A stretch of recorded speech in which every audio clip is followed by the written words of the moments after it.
Many fans consider movies like X-Men and Spider-Man responsible for kicking off the superhero movie craze we currently find ourselves in. But let's not forget about one of the original and dark superhero movies. Of course, we're talking about Blade. This film is a cult classic, and now it's finally getting the reboot many feel it so richly deserves. We'll talk about who's starring in it, when it'll be released, and what Welsey Snipes has to say about it.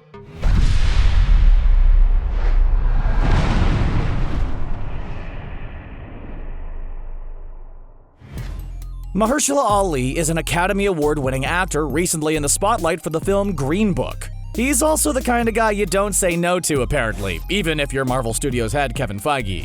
At the 2019 San Diego Comic-Con, Feige announced the lineup for the Marvel Cinematic Universe's fourth phase of movies, including concrete release dates for highly anticipated films like Black Widow and The Eternals. But since this is Marvel we're talking about, you know they had to give us a few vague yet tantalizing pieces of information, including the fact that we can look forward to seeing Ali starring in a Marvel movie. The bad news is that we're not going to get this movie until after Phase 4.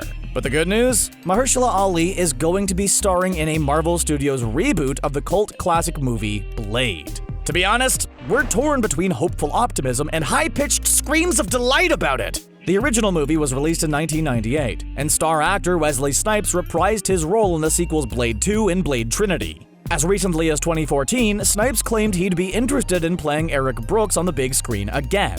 And some fans were upset that he wouldn't be starring in the reboot. But how does Welsey Snipes feel about it? The star's advice is to just chillax. And yes, that's spelled with 2 A's and 2 X's, just to give you an idea of how much you should relax. Snipes released a statement to his fans in which he admitted the news of a new Blade was a surprise, but not necessarily a bad one.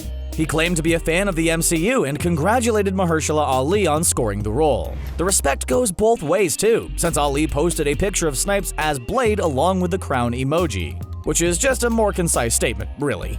While Ali may be new to the Blade franchise, he's not new to Marvel. He's known for his role as Cornell Cottonmouth Stokes in the series Luke Cage. His co-star, Alfred Woodard, also made the transition from series to big screen by graduating from Luke Cage to playing Miriam in Captain America: Civil War.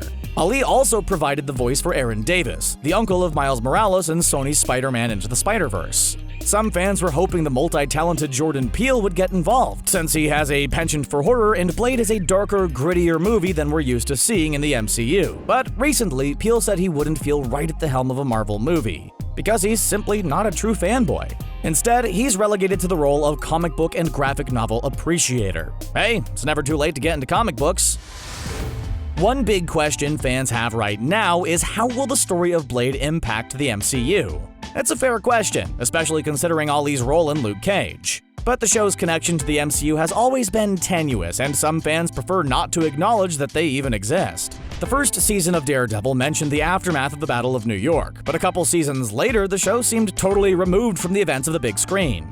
And shows like Punisher and Jessica Jones took place following Infinity War, yet never showed any hint that the decimation took place. Also, Disney is launching their very own streaming service in November 2019 that'll have the shows Falcon and the Winter Soldier, WandaVision, Loki, and Hawkeye, which definitely will coincide with the MCU. It's possible Disney is just going to pretend Luke Cage doesn't exist within the confines of the MCU, or it simply won't be addressed, like Woodard appearing in both Luke Cage and Civil War. Perhaps an even more interesting question is, how will Blade fit into the current MCU? The story centers around the titular character who gets all the benefits of being a vampire with none of the drawbacks, so he dedicates himself to protecting the comparatively puny humans from true vampires who want to harm them. Really, the important takeaway here is that there will be vampires in the MCU. For comic book fans, this isn't surprising, but is quite overdue. The comic books are filled with all types of wild creatures like vampires, zombies, and a seemingly never-ending supply of clones. According to Kevin Feige, the incorporation of Doctor Strange and his mystic arts into the MCU helped him get used to the idea of using more fantasy elements in the universe. You know, even more fantastical than super soldiers and gods from Norse mythology. Just because Blade won't likely be released until Phase 5 doesn't mean we won't see the characters sooner. Doctor Strange in the Multiverse of Madness is a part of Phase 4, and since Doctor Strange was part of the inspiration for bringing Blade to the MCU, it's possible we could get a cool cameo from Blade.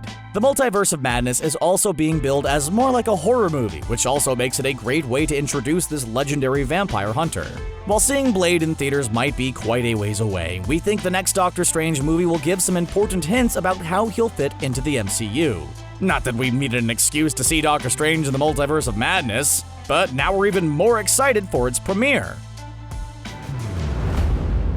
What do you think about the idea of a Blade reboot? Are you excited, or do you hate that Marvel Studios is messing with this classic? Let us know what you think in the comments section below, and then click on that subscribe button for more videos from us here at CBR. Bye for now.